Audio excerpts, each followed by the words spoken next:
Welcome to another episode of the Metal Queens podcast. I'm Steve Richards. This is the podcast where the fiercest women in heavy music tell their stories loud, raw, and unfiltered. And today it is Sophia from the New Jersey Extreme Deathcore Wrecking Crew, Torn Open, the band just unleashed, Torn the Fuck Open, Volume 2, the EP. And it's every bit as brutal, bloody, and unapologetic as the title promises. They are assigned to Blue Grape Music. I'm happy to have Sophia join me here on the Metal Queens podcast. Welcome. Hi, thank you so much for having me. This is really cool. This is an awesome opportunity. It's great to have you here, Sophia. So, Torn the Fuck Open Volume 2. This EP feels just absolutely relentless from start to finish. What was the mission, the goal going into this EP? Um, I would say the overarching goal for all of us really was we just wanted to outdo ourselves. Like that's really our goal with all the music we create. We want to just keep creating like better music that all of us like more that feels like, heavier and just like cooler. Like we're always just trying to improve and refine our sound. So, coming from the first EP Volume 1 and the single None So Vile, we were just, trying to like further refine everything and, step it up, see what more we had to show. You're from New Jersey, originally from Long Island. How did you get into this style of music? So, both of my parents are musicians. My mom no longer does it for a living, but my dad is a professional musician for a living. And I was exposed to music at like a really early age. So, it started, I believe, where I started playing like, music. It started when I was 7. My dad is really huge into like Rush, Genesis, prog, a lot of those things. So that's when I picked up the drums at age 7. And I continued that, through my life till now. For the last 15 years, I've been a drummer. But I got into heavy music, I would say, when I was around 12 years old. Like I had been introduced to like, Green Day, Muse, or like, post-hardcore type of stuff like Hail the Sun and Good Tiger. Like I like that stuff a lot.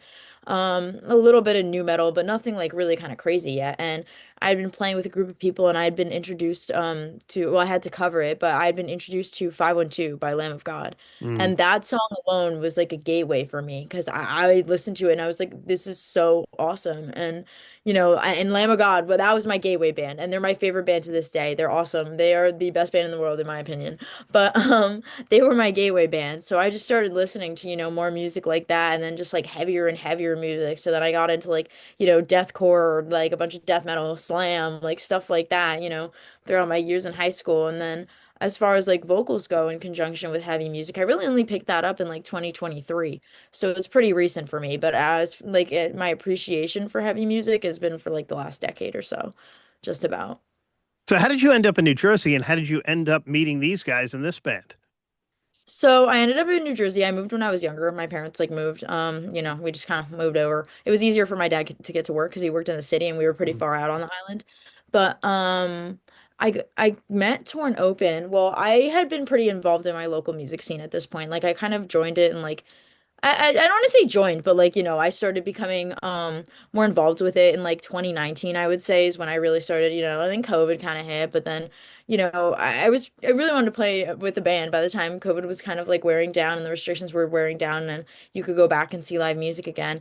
So I joined like a local band and, it was pretty popular. I played on drums and we made our rounds, but it was at that point like I decided, okay, like, I want to make a deathcore band. I want to do vocals. And I had known a bunch of mutuals, so I kind of just put out an inquiry, like, and asked my friends, like, do you guys know any people? And I got like a really fast yes from a lot of people. And I had one of my friends who also wanted to be in the band. So I was like, all right, cool, so we'll set it up.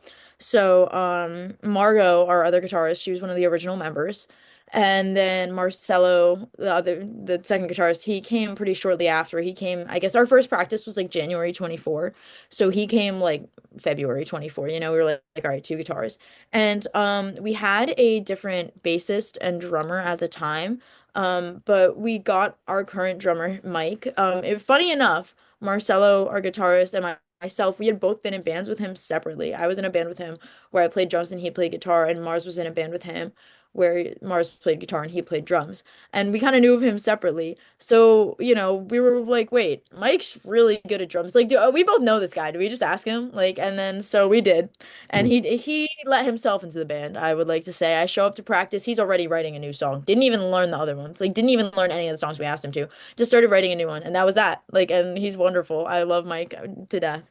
But and then Kanan joined on bass. We were without a bassist for a little while. We weren't really doing live shows without a bassist. We just like, but I was mostly during like recording and stuff like that. But he joined in January. I knew him because we go to, well, I guess when we're both like graduating. He's graduating with his master's and I'm graduating with my bachelor's actually this Thursday. But Oh, we both nice. went to the same college, yeah. Yeah, I kind of knew him like sort of mutually, like I kind of knew him online. Well, but we had like a mutual friend and I was talking to her. I was like, "Who do I get to play bass?" She was like, "Dude, ask Kanan." I was like, "Doesn't he play jazz?" And she was like, "Yeah." Like that, yeah, exactly. That's all you really need. I was like, oh, okay. And Kanan loves it. He loves deathcore. He loves metal. Like it's perfect. We have the perfect lineup of people. Torn Open signed with Blue Grape Music. What's the story behind Blue Grape Music? So that came about actually, funny enough. Blue Grape, their A&R person, Lindsay, who's also now like our manager too, she found us through my other band. So she found my other band and then like found my account and saw I was in Torn Open and she listened and she really liked it. So she brought it to, Dave Rath, the owner of Blue Grape. And he was like, yeah, send them an email. So, I was in the McDonald's drive-through getting my Diet Coke and McChicken when I received an email from like, hey, I'm A&R for Blue Grape Music, blah, blah, blah. And I like damn near spit out my drink. I was like, what? Crazy. So, I like didn't even leave the parking lot. I grabbed my food, I pulled around in the back and I parked and I called one of my friends up who's like, industry seasoned enough to like know whether or not I was legit. And I was like, what's going on here? And he was like, oh, okay, yeah, so that's Dave Rath and Orchid is their distributor. That's like that real deal, bro. And I was like, oh, okay, yeah.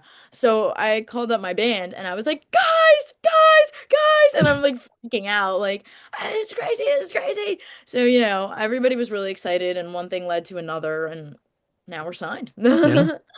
I want to ask you about a track on this EP, The Way Things Should End, brutal, both musically and lyrically, too. What emotions were driving that particular track? Um, Vengeance, I would Mm. say. That track, like, you could see it in the lyrics. It works in conjunction with Denial It So and Begins and in So We Rise. Like, it kind of tells a story. So that's like the middle of the story where it addresses like how are we supposed to deal with these like billionaire, like hedge fund people, politicians, businessmen, like, and like that you can't even tell the difference between. And actually, that's what the music video kind of represents. You can't tell Yeah. whether it's a politician or a businessman. The line is so gray in real life. Like, how do we deal with these people? And it's like, well, like, they're so terrible. Like, they're such like greedy individuals, like so sick in the head, like that they genuinely deserve nothing more than to die like a slow, painful death. Like they really like, like they need to be killed. Like anybody who having anywhere near $1 billion or more is so unethical. Like, like that's the equivalent of like a conviction of like 1,000 murders. Like the way, it streamlines down like the amount of like how you're taking such advantage of so many working class individuals that cost them their lives most of the time, their livelihoods, so many issues that just kind of like all connect together that like the amount of damage you are causing by having that amount of money, like there's no such conviction for it. Like the amount of issues that it causes, and like those people, like I don't feel bad for them. They should die.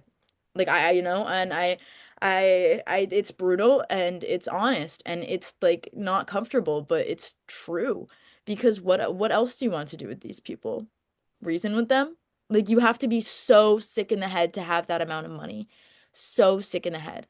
So that it just kind of talks about like they need to die. We gotta get rid of them. Like kill them bad in a bad way. Your vocal delivery sounds completely feral. How do you mentally get into that headspace before recording it or performing?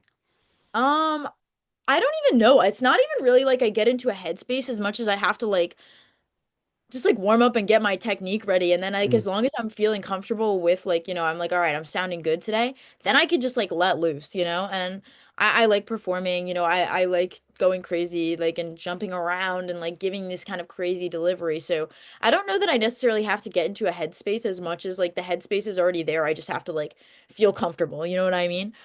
So that's definitely what I do. I mean, I'll do some like funny stuff while I'm like recording. I'll like jump around or like, I'll do the Randy Blythe smoke a cigarette, run around the block and then come back and like, but stuff like that. Or I don't know that I have really one particular thing.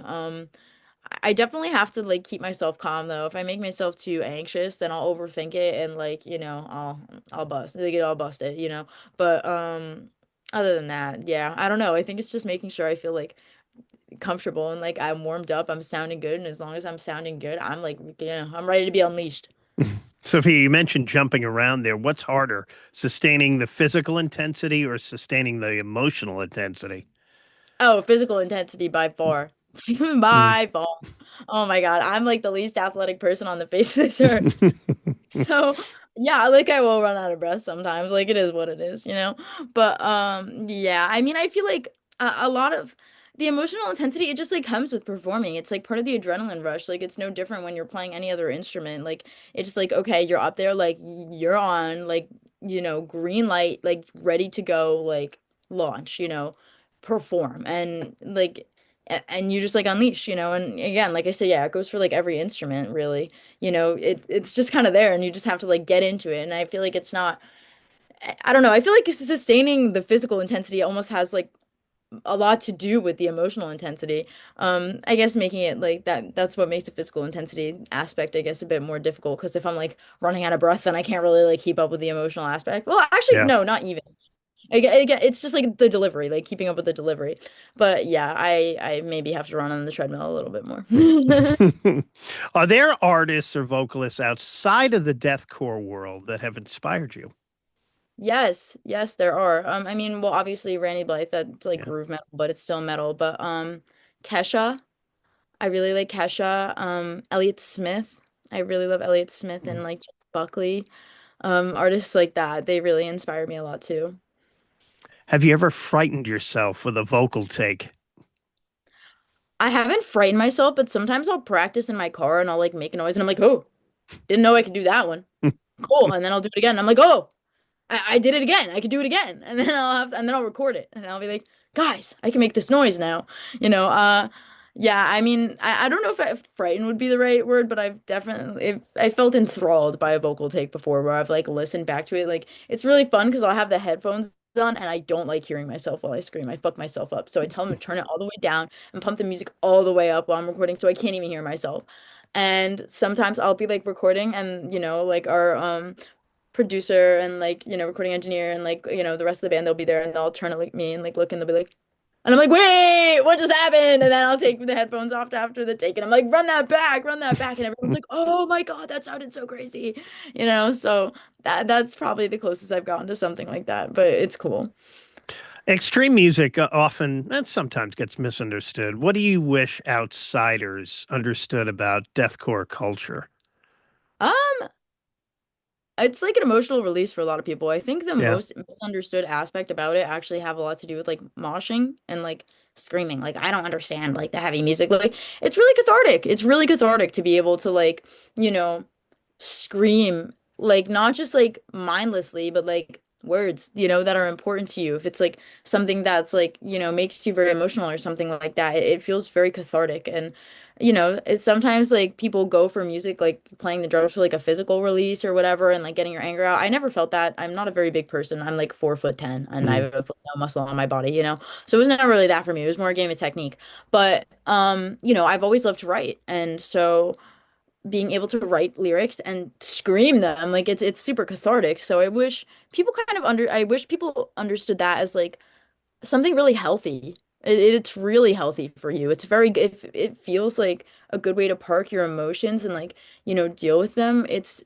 There's nothing wrong with it. And like for a lot of people listening to it too, it feels very cathartic. Like it's a healthy way for a lot of people to deal with their emotions and the moshing aspect. Like, it's all in good fun. Like nobody's intentionally trying to kill each other. Like, it is dangerous, but you accept the fact that it's dangerous before you partake, like, but again, for a lot of people, it's like a release, like, being able to move around and like sweat and like fling your arms and like, you know, have like I don't even know, like a safe space to like whack somebody and like be violent, but like in a way where like if you fall down, they'll pick you up. If you get hurt, like they're stopping the show, like you'll be taken care of. Like, people are still cautious of each other. It's such a good like way to deal with your emotions, this kind of music into so many different facets. And I think that definitely gets misunderstood a lot of the time, and because it comes across as like super angry. But I feel like the people who view it that way are the same type of people who like have very like bottled, emotions and anger and like probably don't have a healthy outlet for it or haven't learned a healthy outlet for it yet. So,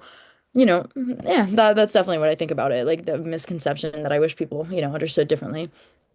Sophia, has performing this style of music, which you've been doing for a while now, changed who you are? I mean, not whacking somebody off stage.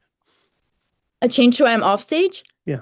Oh, yeah, for sure. I mean, honestly, this is my entire life. Like my everything is surrounds Torn Open to me. So like if anything it's altered or like everything surrounds metal to me. It's altered my entire life. Everything I live for is for this band and like for this type of music.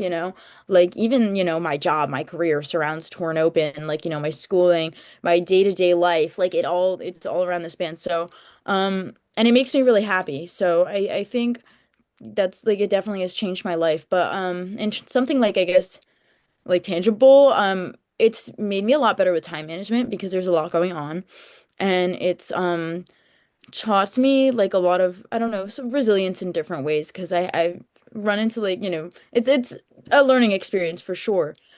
Doing being in a band and like doing so many things at once and like trying to succeed in a band making your own music. So kind of there's a lot of challenges. There really are. There's a lot of hurdles. They require teamwork. So in my day-to-day life, I feel like I've gotten better at like working with groups of people and like just like overcoming challenges that like may seem big in the moment, but really they're minute. Like I really stick to the rule. If it doesn't matter in 3 months, then like it's not worth being upset about. And that's something that like definitely gets tested being in a band, with all like the little stuff that comes up that can seem really, really important in that moment, but may not be in the grand scheme of things. So yeah, that's definitely how it's changed my life, but also, for the better. I'm a very happy person because of it. Let's talk about touring plans. The EP out now, Torn the Fuck Open Volume 2. So, what are Correct. the plans? You have Milwaukee Metal Fest coming up, right? Yes, we do. I'm so excited for that. We're opening for Emir. Oh my God. I love them. But yeah, that's the plan. So we've got like a tour at the end of this month. We're gonna be gone the 21st through the 27th, I believe. We're going like just, through the Midwest, like Michigan, Ohio, cutting back through Pennsylvania, a little bit of New England, just kind of, and then coming back home, making sort of scoop motion. And then after that, yep, we're going to Milwaukee. We're stopping in Indianapolis first to play a show, and then Milwaukee Metal Fest. And then to be announced next week, we're going on tour with Heavy Hitter, kind of up and down the East Coast a little bit. All right. So So, that's more when we're gonna hit the Carolinas. good, which I'm excited about, definitely Yeah, being I think based here. we start in North Carolina and we end in North Carolina in two different cities. I think that's where Heavy Hitter's from. So, I don't remember them off the top of my head. I think one of them's Greensboro. I don't Yeah. know. Yeah. Yeah, Greensboro, I think North Carolina. yeah, Yeah. okay. I think one of them, I don't remember the other city though. But maybe Raleigh or maybe Asheville, I don't know. One of the two. But definitely two different parts of North Carolina. So hopefully a vast range of people from there can come. At least there's Yes. 2 days. Yeah, Yes. can't wait to see you guys live. Thank Torn you. Open, they've got the EP out now. Torn the Fuck Open Volume 2. So definitely get that and follow them too on social media for more tour dates to come and to be announced as well. And then beyond that, like going into the fall and winter, are you going back in the studio or are you going to continue touring? I'd like to hop on another tour for the fall just because like fuck it, why not? But Yeah. I think we'll be in the studio probably by the end of the year. We write very quickly. So I mean that's the hope. Like, we want to just keep like throwing records out there. That's really the plan. I want to just record tour, record tour, record tour and until they just keep getting bigger and bigger. Yeah. Keep an eye out on this band from New Jersey, Torn Open. And Sophia, thanks so much for joining me here on the Metal Queens podcast. Thank you for having me. This has been wonderful. It is such a privilege and it's been such like an awesome time talking with you. This has been really wonderful. Thank you. Same here. And don't forget to subscribe to the Metal Queens podcast, Spotify, YouTube, and Apple, and wherever you get your podcasts. Yes, Sophia. One more thing to add? Oh no, I was saying do it. Like subscribe. And follow these guys too, Torn Open, for Yes. their next adventure coming here. More new music and a lot of tour dates coming too. And check them out on the road this spring and summer, and hopefully in the fall too. Yes. I'd like to go to the West Coast, so hopefully you'll see us there in the fall. All right. They are Torn Open. I'm Steve Richards. Thanks for watching and for listening to the Metal Queens podcast. I will talk to you again next time.